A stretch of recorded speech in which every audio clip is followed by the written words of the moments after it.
Here is the hottest show in town.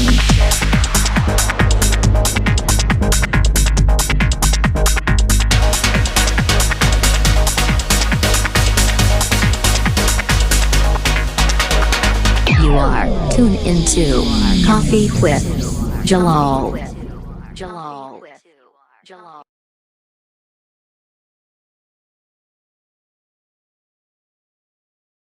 Our next guest, they are from Calgary, and one is a mentor and one is a student. And I think this time, both of them, they'll be on the hot seat, and so I'll be asking the question to both of them, Mr. Ameer Keshavjee and the Reese Ladak. And then Ameer Keshavjee, he's got some questions for Reese, because he's the one who kind of taught him about the university and about all the everything goes, to get into the university. So let me get them on the screen. First of all, really good friend of the program, Mr. Ameer Keshavjee. Hello, Ameer bhai. Hey, Ali Madad, how are you? Jalal, how are you? Good to see you. How's everything? Oh, yeah, shukr, alhamdulillah, we're doing okay, keeping busy. And you keeping us busy also, which is a good thing. Which is a good thing, yeah. If you're busy, so you keep us out of trouble, right? Exactly. So how's everything in the COVID these days? You know what? Let me get Reese on first, so then we'll talk. Yes. How's this sound? Okay, let me get him. He's here as well. Hello, Reese. Yeah, what's up? How are you? How's Hello, everyone? how are you? Yeah, Ameer uncle, it's been a while. How are you? Very well, thanks. Shukr, alhamdulillah. So, before we start, let me ask same question to both of you. Ameer bhai, this COVID-19 since March. So how are you keeping up with all the new technology and everything?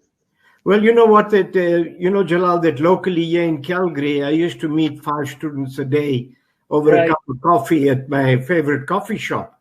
Yes. But since the 13th of March, I had to stop that. And now I do mostly group sessions with our Jamaati groups overseas in New Delhi, in India, in Karachi, and in northern Pakistan, and other places on a very regular basis, all international on Zoom. So Zoom is the technology that's enabled me to reach a very large number of students in the different parts of the world. Shukr, alhamdulillah. I'm really grateful. I'm thankful to God that I'm able to do that, and I'm able to reach students that need to be embarking on their post-secondary education and pursuing their dreams and their ambitions. That's right. And Reese, what about you? I know you've been doing online most of the time now since COVID started. So how, how are you keeping up with all these things? Yeah, no, I mean, it was quite the adjustment, I have to say, because, Zoom, when it came out, I believe in March, shortly after the world announced that we're going under lockdown, it was a new software. So everyone, teachers and students, we all had to get adjusted to it. With that said, though, I think it's quite impressive and remarkable how, the entire world sort of adjusted to this a new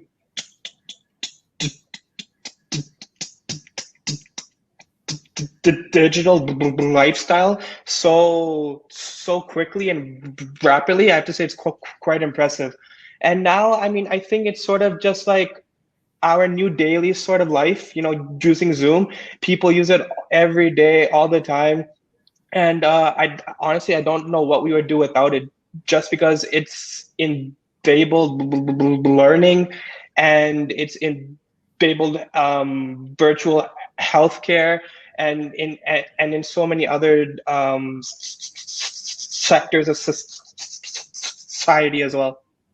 Oh no, based on that, Jalal, if I may follow up a question to Reese, more pointed. Reese, you've been at McGill almost 4 years, and 3 years of those was pre-COVID-19, and the past almost a year, or a little less than a year, it's during the pandemic. Now, your student experience must have taken a dramatic turn in terms of the new paradigm of learning, class experiences, personal student interaction, extracurricular activity, and all those things. Now, can you briefly explain how you navigated through these convulsive changes while on campus and while having to cope at the same time with your normal course load? Now, I know that, university education as we knew it in normal times was interaction with students, meeting students all the time, in the lecture theaters, outside, over coffee, over lunch. You're not able to do all that. So my question would be, are you still getting the full benefit of university networking and university life?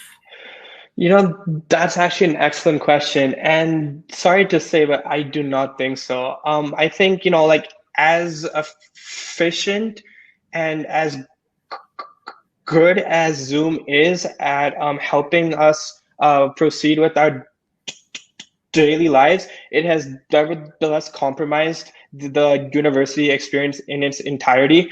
And that's speaking from, towards multiple aspects of university life, including education, because even though we're still able to learn on Zoom, first of all, tutorial sessions have all been shut down, at least at McGill, and those, I was a tutor, so I know this personally, those were quite effective at helping students grasp the material to a complete extent.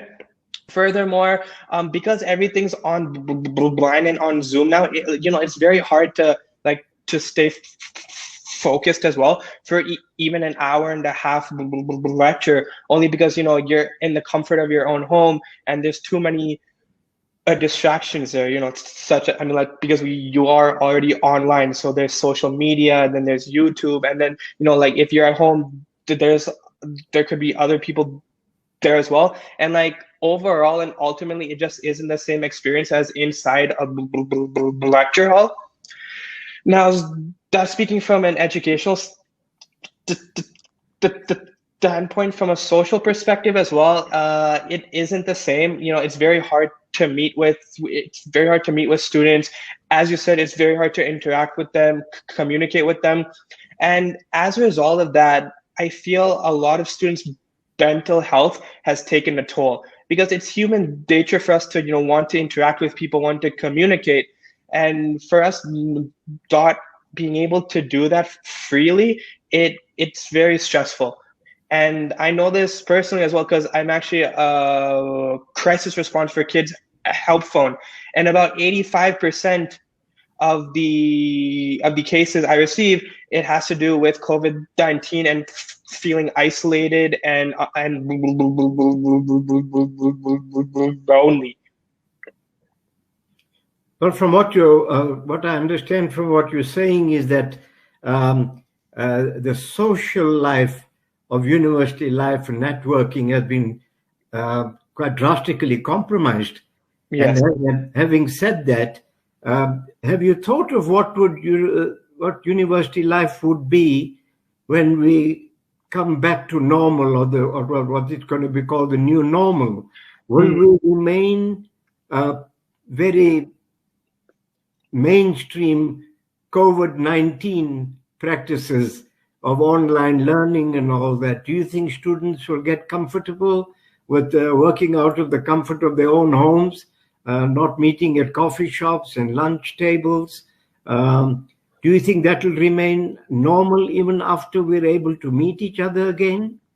So another really good question. I don't think so, only because I know at least at McGill, they are putting in tremendous effort to resuming our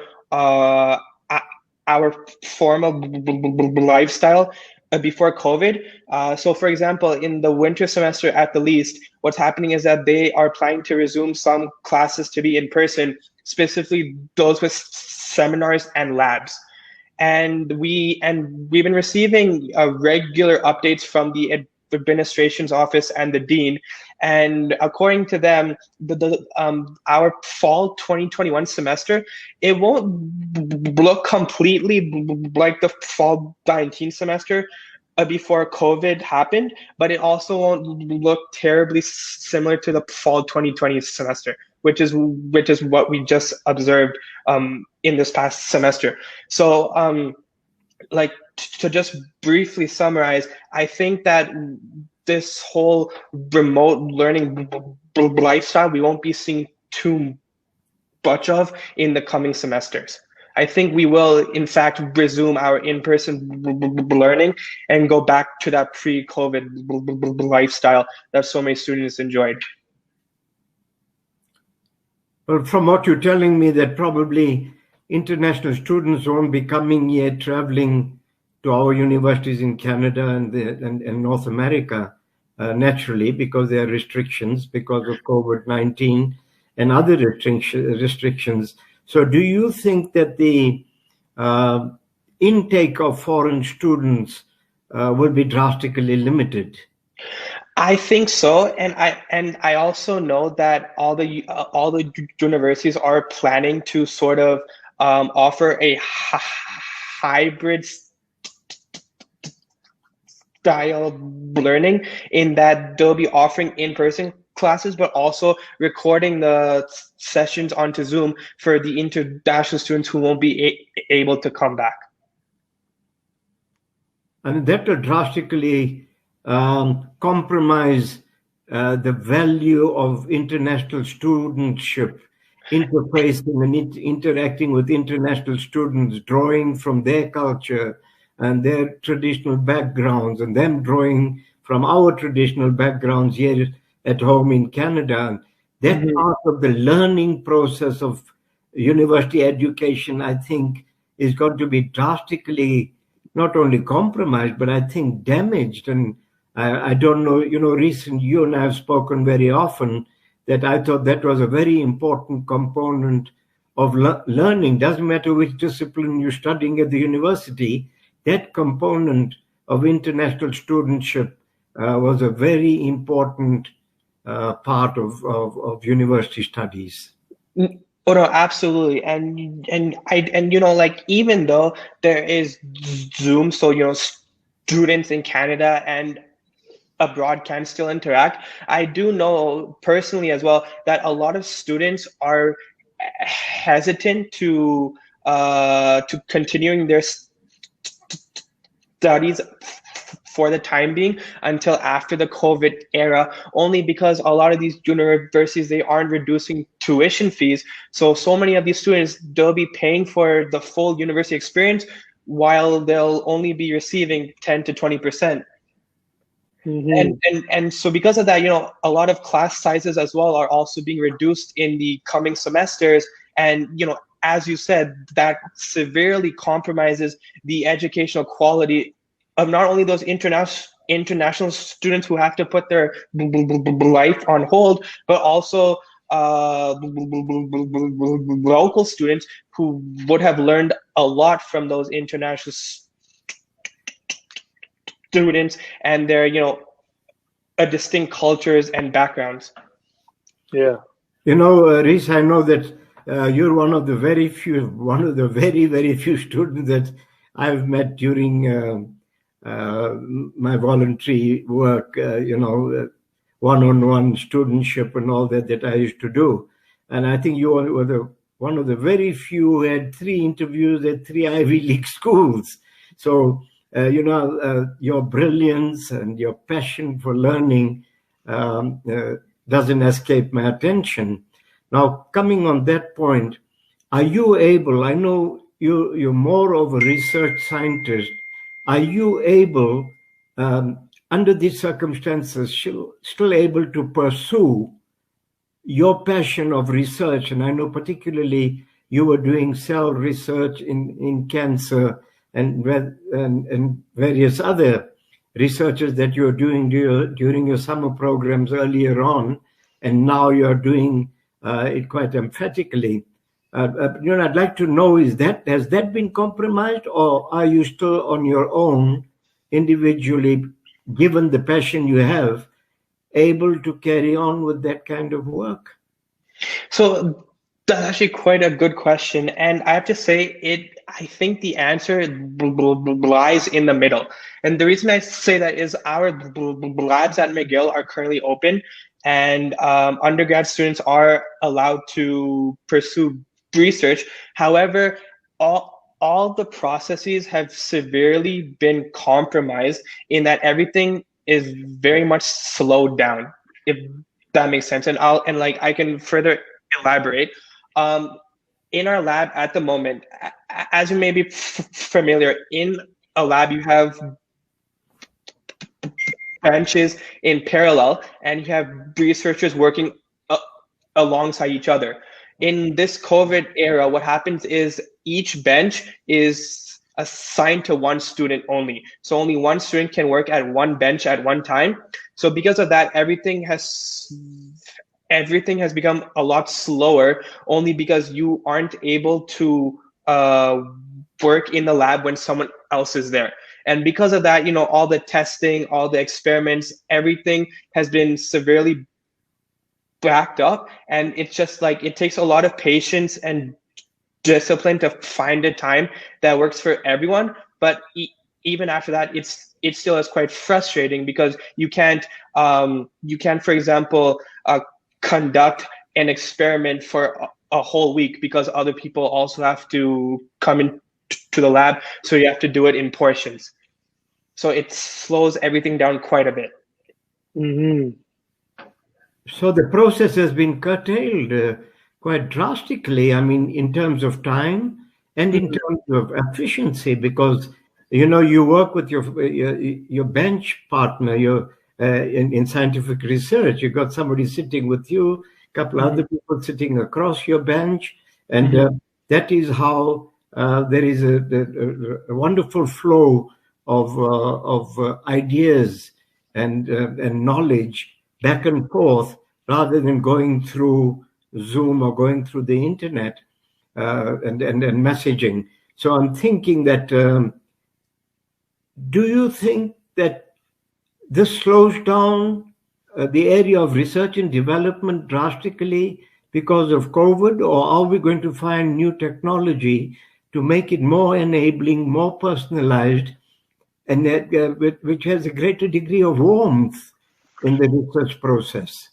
So I think a lot of researchers have sort of done the best they can, in that a lot of projects have been turned to the bioinformatic nature, which can be done remotely, so you don't have to come into the lab.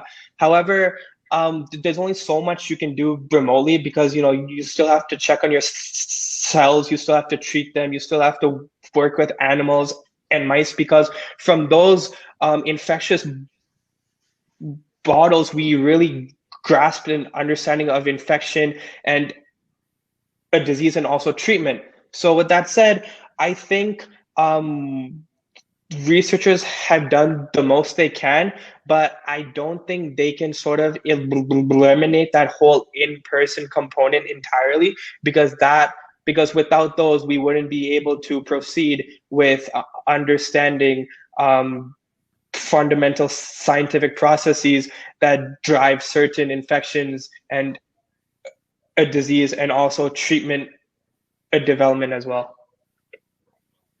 Well, this may be a personal question, Reese, but do you think you can give us a better idea of how you're managing with your research, what you've undertaken to do, and how has it impeded or hampered your speed at which you would love to work, and at which you are at present only enabled to do because of present situation? No, of course. So I think that's a good question. Yeah. So my research is actually focusing on a rare type of cancer that's hormonal dependent, called lymphangiomatosis, otherwise known as BLAM. Now, so my project it's a lot working with cells, specifically cancer cells. So you have to treat them, then you have to harvest them, then you have to permeabilize them to collect a DNA inside. So it's quite the process, because these cells, they take about a week to grow, and they're highly unstable. So you have to work very fast before they die in order to collect a DNA. So the thing is, ideally, you would want to do the whole process and ending with collection of a DNA all in 1 week. Now in Biolab, there's 6 other people, and there's 2 benches. So essentially, you have 3 people per bench. Now, because of COVID restrictions, only 1 person can go on each bench at a time. And so with that said, it's not like I can be at the bench for the entire day. So what we have done is that I go in the evenings to the lab, whereas the other 2, one of them goes into the morning and the other one goes in the afternoon. Now, because of that, everything has severely slowed down, because I can only do 1 cell line per week, rather than doing, for example,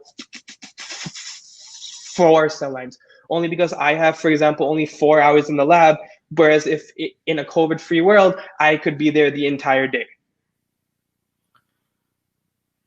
So this thing is drastically slowed down, but tell me generally, in terms of your other subjects, like you're probably doing 5 subjects a semester, plus your research, how are the other subjects carrying on? Because it's possible to do that on Zoom, because you'd be in lecture theater anyway. Right. So that's all right. But is that carrying on at full speed, where those subjects, research, your individual research being compromised is understandable under these circumstances. But your other subjects, where lecture related, assignment related, are those subjects drastically hampered in the process? So I guess with respect to the delivery of the material, as I said at the beginning, transferring to Zoom was quite the adjustment for everyone, and even now some professors, they're still in that adjustment period, because they might not just be too tech savvy, which is entirely understandable. So at times there are technical challenges, and it's hard to fully absorb the material. But I feel like everyone, professors and students, have been very patient and understanding with the whole process. And professors realize that a lot of students, they might not have very good access to the internet, for example, so they can't attend lectures live, and realizing that a lot of professors have gone out of their way to make sure that students fully understand the material by offering one-on-one tutorial sessions via Zoom whenever a student is available, or alternatively, you can email professors anytime, and personally speaking, they've done a really good job of replying in a timely manner. With that said, however, I still think that in a sense, the education is compromised, only because, as you said before, it's very hard to establish connections with other students. And my personal philosophy is that when you combine students from different cultures and backgrounds, that sort of breeds innovation and development, which is very, very important. However, with that said, I have to say that one huge advantage of this whole online component is that I think a lot of students are actually able to take the time to sort of understand and appreciate the material they're learning now. Because in the past, exams would be in person, and a lot of students who were aiming for high marks, the thought of the exams would stress them out, and it'd be hard to appreciate the material because they'd be so focused on trying to remember all of it to score well. However, now because there's no in-person exams, a lot of professors have taken to alternative forms of evaluation that are a lot more stress reduced and effectively allow students to properly appreciate what they're learning, if that makes sense. Yes, it does. I mean, saying that there'll be new systems of evaluation, that's very interesting. I never thought of that. But would you say with the new systems of evaluating the work of a student, will there also be some latitude given to students because of all these impediments, because of all these challenges, and not only of the studying the work you have, but also grappling with the technology that you have to work with, and also the professors have to work with, because if there are any challenges that the professor has, then you get the tail end of it, if he delays, you delay, you know what I mean? So, sure. Do you think that universities, particularly knowing your own university, would they cut you a slack in saying that, look, this 4-year program, this honors program that you're on, and now COVID having gone on for almost a year now, before long it'll be a year, and who knows how long more it'll carry on, that we will allow you some degree of latitude in the time you take to complete your degree without any punitive action against you, extra fees, or will they give you some degree of concession on fees, on timing to submit your assignments, and those things? Do you foresee that universities will become a bit more lax on how they deal with students in the future? So that's actually quite a good question. And in terms of fees, unfortunately, I don't think so. I think fees will stay right where they are, unfortunately. However, in terms of cutting some students slack with respect to the material and assignments and evaluations, it's already happening. So McGill, like across every single program, they've come up with a policy where each exam, the time that you would usually be allotted in a pre-COVID world, at this time you are given twice as much more time. So in case you have any technical challenges, you have a bit more time to find a solution, contact the professor, whatever, to rectify the problem. And additionally, at least at McGill, and I know it's been quite prominent at a few other universities as well, mental health has been emphasized again and again throughout the semester, and it's actually quite, in a sense, it's almost comedic. But as soon as you mention those two words in an email to anyone, they immediately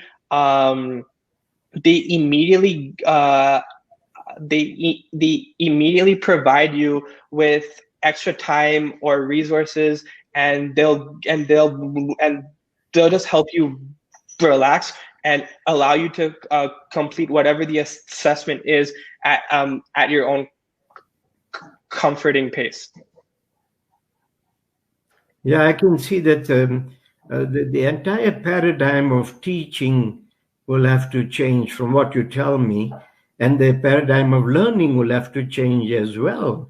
Mm-hmm. And I can see that there's mental health issues, they predominate the scene, for the simple reason that I think one of the basic experience of a student going to the undergrad degree and leaving home for the first time is probably loneliness. And since you can't interact with other human beings, like we used to, although you do on Zoom, but you can't do it like that we were traditionally accustomed to, that creates a degree of alienation and loneliness, I suppose. Exactly. No, for sure. Absolutely. Yeah. And like, as I mentioned before as well, a lot of the problems that we're seeing on kids' health phone as well have to do with isolation and feeling lonely. So it is a major problem at this time. And just given the recent developments in the world regarding COVID and the new strain that emerged in the UK, I feel like this could go on for at least a few more months. Now, Reese, before I let you go today, I'm interested in, in the UK, they've got the vaccination, Pfizer and Moderna and all that. And of course, AstraZeneca is going to come on shortly. The Oxford vaccination is going to be on board. But they say there are new strains of the virus, and the virus is constantly mutating. Right. So, as a research scientist, bench scientist, I would call you that, is that do you feel that COVID is going to be with us for a long time? And the question I would normally, feel comfortable with is, when do you think we will reach herd immunity in the different countries? Now, but just take Canada. You just work on Canada and the United States. And I was told, I kept asking this question to various people, in the past few weeks, and I'm told that the only time you can have herd immunity is when you vaccinate 70% of the population. And in the case of measles, you had to vaccinate 90% of the population to get herd immunity. So, but with the virus constantly mutating, doesn't that make vaccinations and COVID-19's existence more and more challenging beyond our present scientific capacity, you think? So that's actually a really good question. I guess to start off, first of all, viruses and vaccines, they're very complex. My whole degree in the past 4 years, I feel at least half of it has just been spent on viruses and how they operate. And it's actually from a purely from a scientific perspective, viruses, as small as they are so complex, and again, from a purely scientific perspective, you have to take a moment to appreciate how complex they really are, and we've learned a lot from viruses as well. A lot about what we know from cancer came from viruses, from the very beginning. So as dangerous and unpredictable as COVID is, you can't help but also sort of appreciate its impact on the world, again, from a purely scientific perspective. But now moving on to your question. So the thing about viruses is, so as with human cells, they also replicate. And now the replication process is very complex in humans as well as in viruses. But there are various differences in the replication process. The most important, in my opinion, of which is that viruses don't have a repair mechanism, because we're all human, we all make mistakes, and when we replicate ourselves, there's also a lot of errors that have happened. Around one every 10,000 base pairs, there's a mistake that happens called a mutation. However, with our cells, we have a repair mechanism that can rectify that almost immediately. With viruses, on the other hand, they don't have a repair mechanism. So when there's a mistake that happens, it's there. Now, with that said, that's why viruses, they mutate constantly. And actually, with this new strain of COVID with this new strain that emerged in the UK, in total it has 17 different mutations, and of those 17, the one that's most critical is on the S protein. Now, the S protein is what the virus uses to bind to our cells. If you think of it, it's actually a receptor that will bind to one of the proteins on our cells, which is how the virus enters. Now, the mutation that happened in this S protein, it began in the UK, and And just by chance, this mutation has caused this particular strain of COVID to be more virulent in that it can enter our cells more readily and more vigorously, which is why it's so much more dangerous.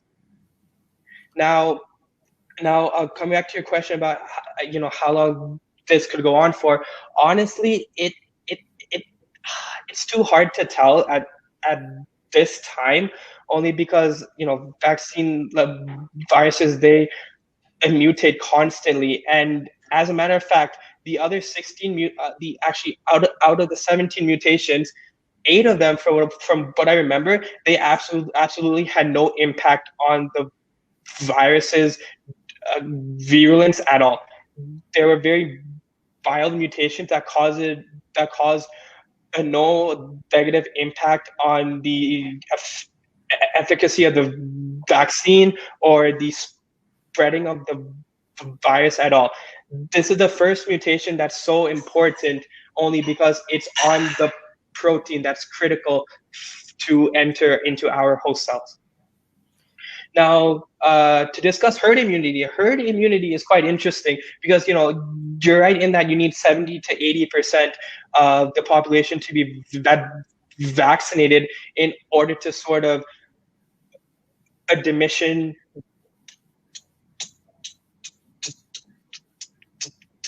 transmission of the virus. However, there are reports of the virus also being in animals, specifically in minks. Now, I don't know if you know this, but in the Netherlands, there have been numerous reports of minks being infected with the virus. And not only that, but when they transmit the virus into humans, it's an entirely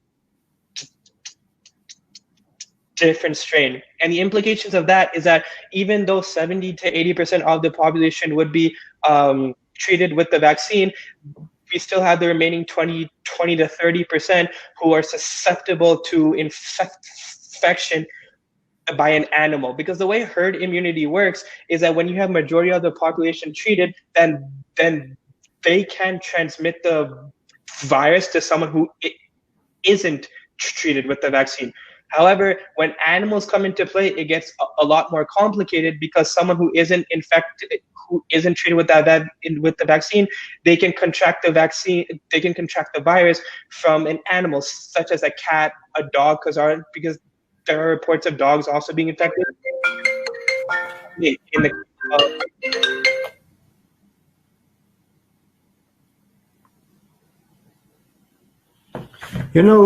Sorry about that. Reese, having said that, can we consider that some of the mutations are benign? Yes, absolutely. Like out of the 17 mutations that are found in this new strain, about 50% of them are absolutely harmless. And the reason being is that because those mutations, they either will cause the production of the same protein, so effectively there's no difference in the mutated strain, or that mutation would happen in an irrelevant part of the virus genome that does not code for any protein. Well, so can we assume from what you're telling me that the vaccine as it is now, if the vaccine is not modified or enhanced, it will still be effective with the new mutations, half of them being benign? Yes. And the reason being is, see, the vaccine itself, both Pfizer and Moderna, the whole purpose of the vaccine is to replicate that one S protein, because that S protein is essentially the only connection between the human population and COVID and the viral world. So these two vaccines, Pfizer and Moderna, they both are designed to replicate that S protein. So as a result, any mutated viruses, as long as that S protein is still intact, as long as it still has that same structure, then the vaccines theoretically should be 100% effective. Thank you very much. I mean, even the last show, your father's show, the last one with Dr. 𝗏𝗏𝙍𝗍 gave me a wonderful understanding of it. And today, coming from you as well, I'm understanding more about this herd immunity and the mutation of the virus. And I must say, Reese, that your knowledge on this subject is vast. I mean, for an undergrad student, and you and I must have met for the first time about 5 years ago, and I'm really deeply impressed with your knowledge on this and the research you're doing at your level. It's absolutely admirable. I really admire that. Thank you very much. Reese, you've given us a wonderful understanding, very simple language, as did 𝗏𝗏𝙍𝗍 the other night, Dr. 𝗏𝗏𝙍𝗍, and I really appreciated that. So with today's, your presentation, I think people who don't speak scientific language, you have put this entire process, an entire challenge in very simple terms. And I'm really, I really appreciate that, and I'm grateful for that. Thank you, Reese. Yeah, and before I let you guys go, go on, let me ask you, Ameer bhai, now we are in a different world, as you said, we are in a new world now. So when the first year student comes to you, how do you deal with it? Because I believe you change your kind of details as well, because now we are in a new world. Well, Jalal, and I think Reese will agree with it, that the application processes have not drastically changed. For you to get into a university, there is an application process that is still a traditional kind of process. And even the application for funding and financing is still as it is, from my experience in recent months. Why would that change? Or does it need to change? I don't know. Probably there's no need to change the application processes for admission into university and for funding. What needs to change are the paradigms of teaching and the paradigms of learning.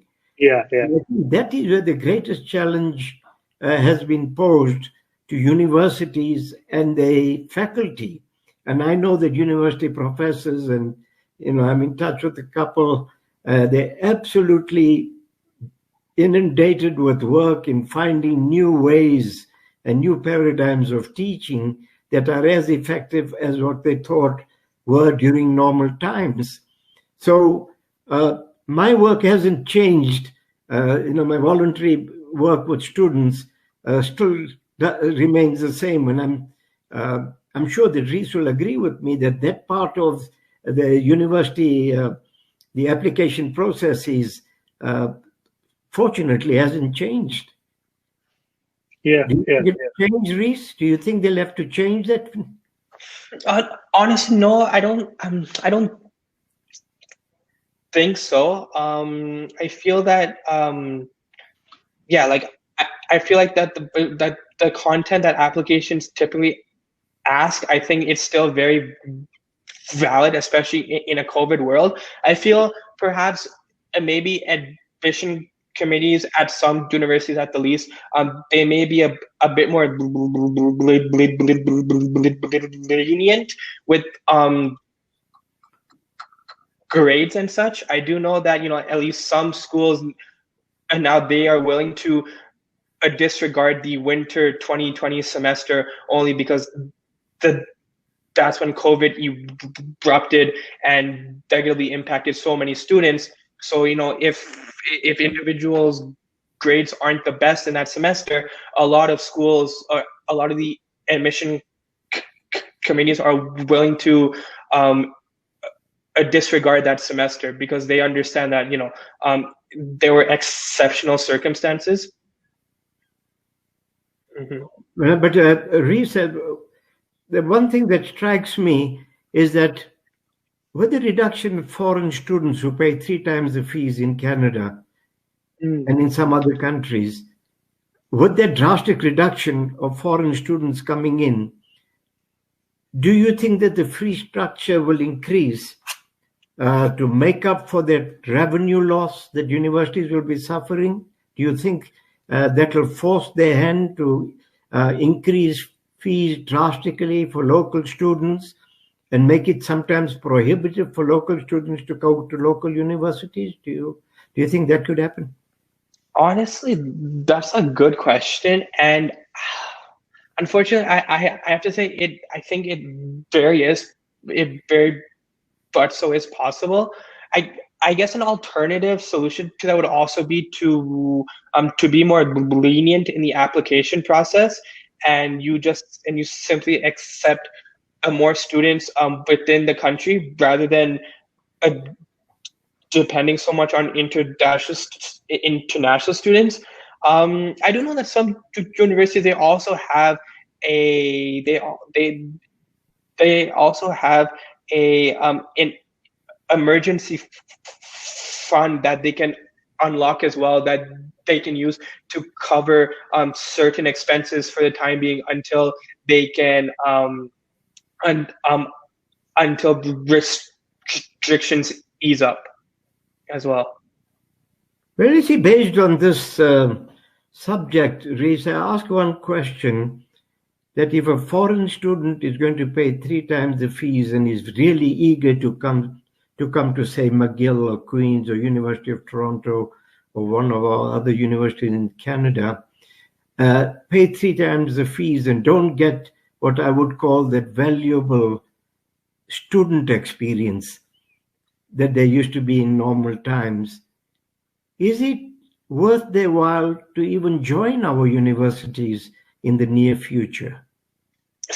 That's a good question, and I have to say a lot of students are asking the same thing, because I know quite a few individuals who are planning to, or who have already deferred by a semester or a year because they don't see the point in paying so much tuition if they can gain the full university experience out of it. And in particular, that's happening with a lot of international students, and understandably so, because tuition fees are so high, but they aren't able to travel into Canada for whatever reason, because of restrictions or because of safety concerns from parents, whatever. And yeah, so like a lot of them are just choosing to defer and put their education on a temporary hold because they just don't see the point in paying so much for so little. Yeah, I would agree with you, because I mean, it's a logical, reasonable question to ask yourself, and especially when families pay so much in third and developing countries and other countries. They sacrifice so much to send their young boys and girls to our universities. I mean, this is a reasonable, logical question that they would be asking themselves. So, it's not beyond them to ask, and it's something that is going to drastically affect the revenues of universities here. Which is why I think a lot of universities are putting in their utmost effort to restore that in-person lifestyle of learning, because not only is it compromising the education of so many students, but they're also losing a lot of revenue. Yes. Yeah. So Reese, let me take you back, 4 years ago, when you actually went to Montreal, McGill first time. So then, and of course, you were the president for the MISA, which is a Montreal Smiley, like a group. So, so if someone new coming, to McGill or any other university, or especially McGill because you are there, so then, because of course, this person or this student moving alone by themselves, away from the family, away from their city. So, what do you want to tell them? What are the support available, within the McGill or within the MISA? Yeah, no, I know. I mean, sorry, are you talking about like in a COVID world or a non-COVID era? Both. Let's say the non first, and then so now it's a new world now. Right. No, sure. No. Yeah. So for, like we made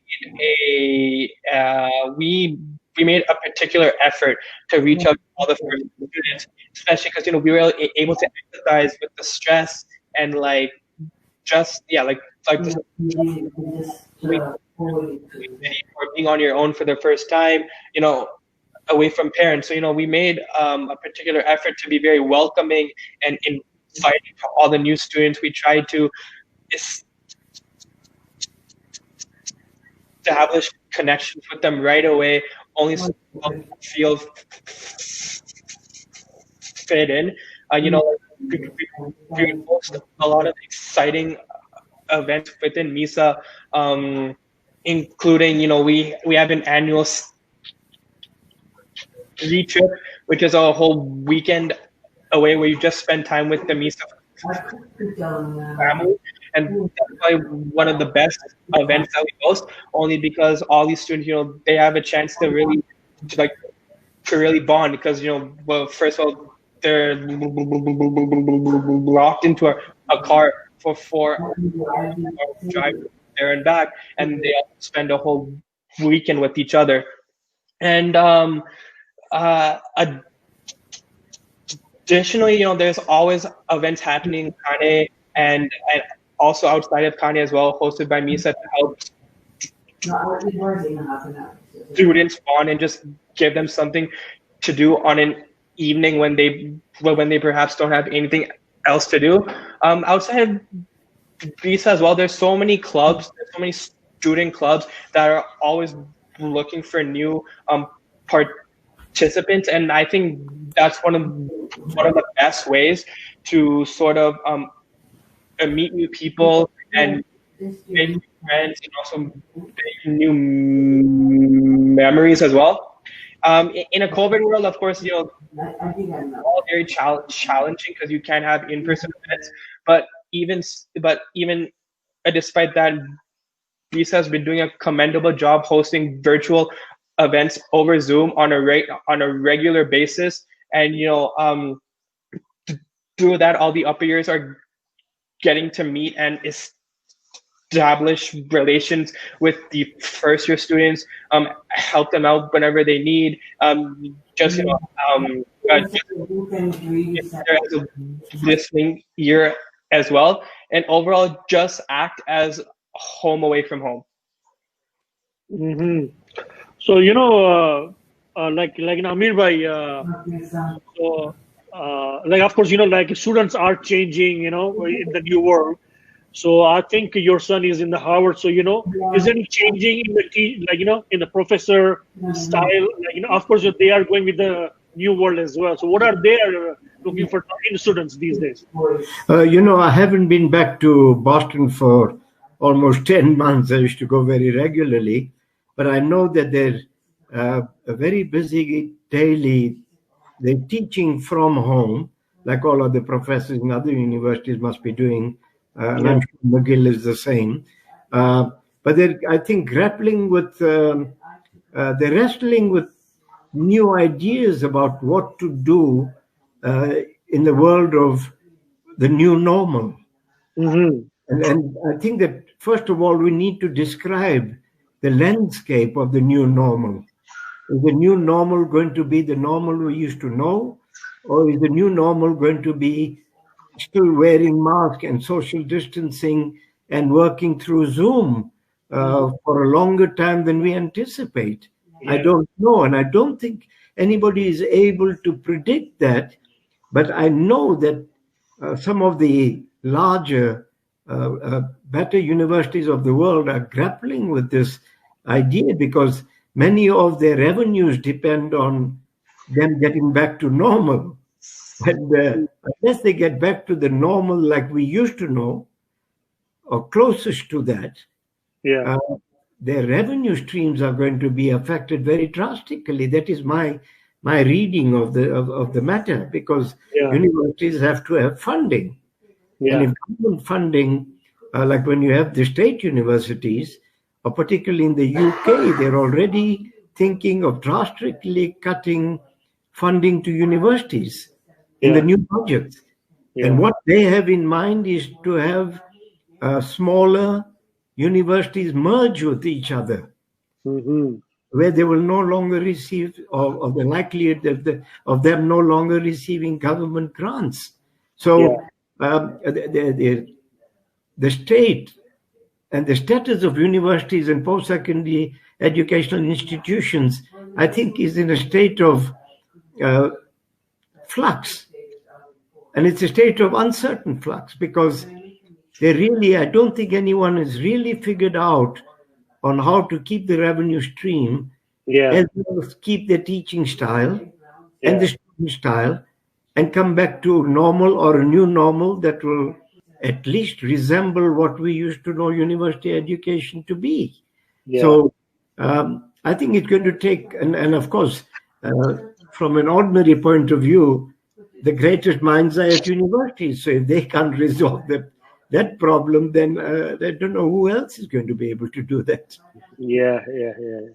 Wow. And before I ask you, Ameer bhai, last year you received a gold medal from the Governor General of Canada, and what an honor for us, from the same community.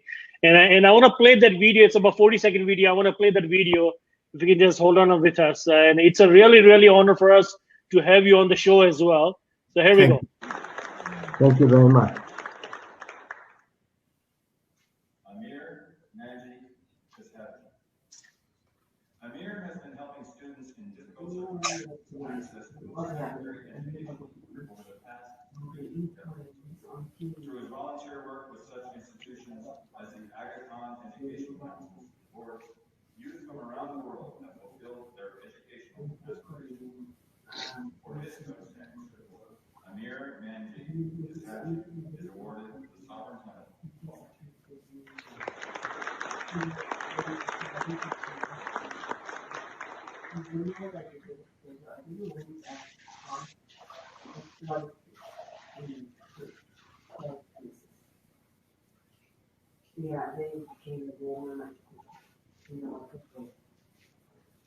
So tonight, today, one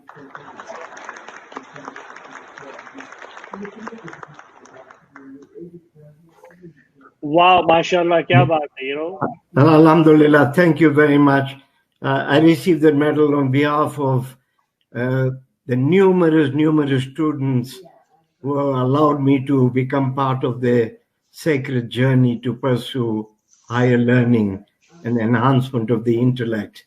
So, I thank God, but I've accepted with humility on behalf of all the students. Mashallah, kya baat. It's because I when I posted on on YouTube, and then I posted on Facebook yesterday as well. What a proud moment for us, as a community, to receive this kind of medal from the Governor General of Canada. So I think we are living in a beautiful country, and we are blessed to be in this country where they recognize this kind of thing, not individually, but on a large basis as well. So I think it's so great to see you, and congratulations to you and your family, and we are so blessed to have you here. It's a prayers and good wishes of members of the community and all the institutions of our community that have enabled me to carry on and render this service, which has been, I feel deeply humbled with this award that I got from Her Majesty the Queen's medal. And it's all because of members, the young boys and girls of our Jamaat, that allowed me to become part of the sacred journey that they were undertaking. And I feel deeply honored. I feel privileged. Yeah, and because I remember, when we started to look for the reason, of course we talked to the Dr. Taj Jadavji and you as well, and Zahir, Mugisab, everyone helped us, wherever Reese is here right now, and we are very proud to see as a parent, whatever he's getting right now, and when we hear him talking about COVID and all kinds of things, and we feel proud as well from inside. And then, of course, it's all because of you. And of course, when you hear Reese, you feel part as well, because you put in so much time and effort, to where he is right now? Well, Reese made me very proud. There's one of the very few students I met that had interviews at 3 Ivy League schools, which he carried out with great honor and aplomb. And that made me very proud. And also, meeting students over a cup of coffee at my favorite coffee shop, Tim Hortons in Northland Mall, gave me 4, 5, 6 hours a day sitting at one place in the coffee shop, meeting different students with different ambitions and different trajectories in their academic lives. And when I saw that, I felt, and ever since we begin to feel that if I feel that I was giving students something and everything, that wasn't the case. I was learning from these students because they taught me new ideas and new avenues on how to pursue their academic careers. And so I saw this innovative ideas from young students that enhanced my one-man independent voluntary, civil society program and made it more effective. And I'm also, deeply grateful and thankful to the students like Reese and the many, many numerous others that I had met over these many years. And I say, shukr alhamdulillah, I thank God that I've been given this wonderful opportunity to do this kind of work. I'm deeply humbled. I'm truly humbled. Sure. Reese, how do you feel when you hear from Ameer Keshavjee? Oh no, I mean every word that comes out of his mouth to me is sacred.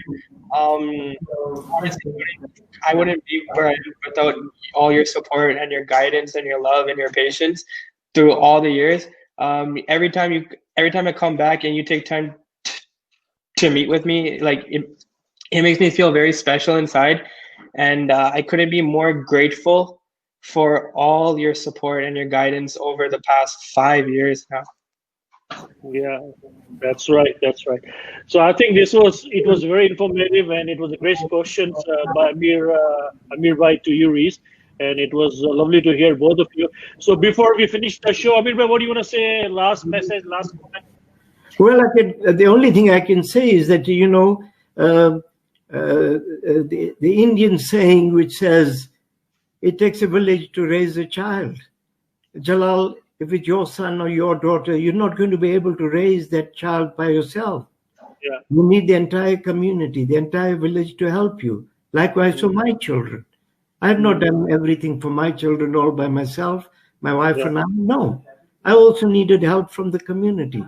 So if the moment we realize that we are one frontierless brotherhood, a family of humanity, and that wherever we can help change the trajectory, the academic graph of a student, particularly those who come from marginalized societies, then we will realize that we will make this world a better place. And every student that would we change the trajectory. And we try, and that is where we are trying to eradicate poverty, and we try to eradicate hopelessness. We need to ignite that spark of hope which tells every student, rich or poor, that I have a place in this world. I have a place within the family of humanity. Yeah. When I am given the opportunity and the wherewithal to proceed, I will do my best. And I will live up to the expectations of the people that help me. So once we realize that we need each other and that we have to work vigorously to help other children of other faiths, communities, colors, creeds, that's when I think that pluralism will take deep root within our societies, and our societies will become more peaceful. Very well said. Very well said. Yeah. Reese, what do you want to say? Oh, so you're mute. You're mute.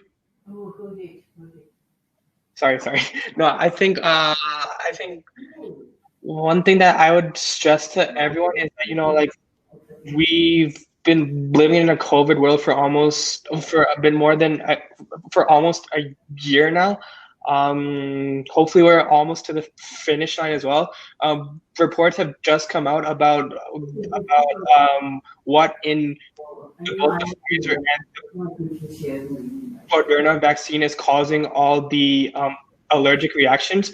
So hopefully this whole COVID nightmare will soon come to an end, and we can resume with our pre-COVID lives. But until then, remain strong.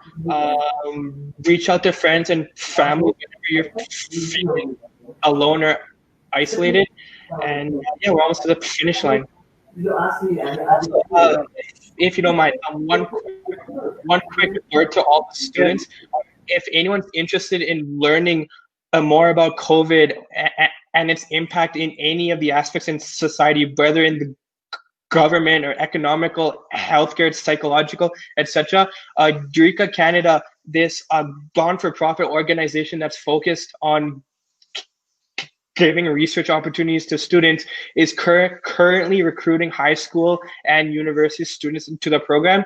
Just visit 𝗍𝙀𝙀𝗍𝘀.org and you'll find all the information there and on how to apply. And the deadline to apply is December 31st at 11:59. So if anyone's interested in researching groundbreaking content on COVID, and essentially being on the front lines of cutting edge research, all of you should go check out the website and consider applying. Awesome. Yeah, thank you so much. Thank you. Okay, thank you so much, Ameer bhai. It's always an honor to have you, and Reese, and all the best to you, and stay safe. When you go back to Montreal, he's here in Calgary right now. He's upstairs in our house. And thanks again. Inshallah, we'll, when we move forward with this new normal, with this new COVID-19, and let's see what happens to the new strain in UK. So we might be back again and you're talking about the COVID again. So thank you so much. Thank you so much, Ameer bhai. Thank you, Jalal, for having me, Reese. Very nice speaking to you, and we are very proud of you. Inshallah. Thank you.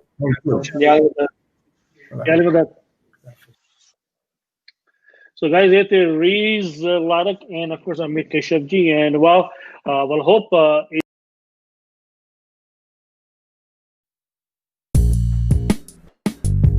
subscribe to our official YouTube channel and stay updated.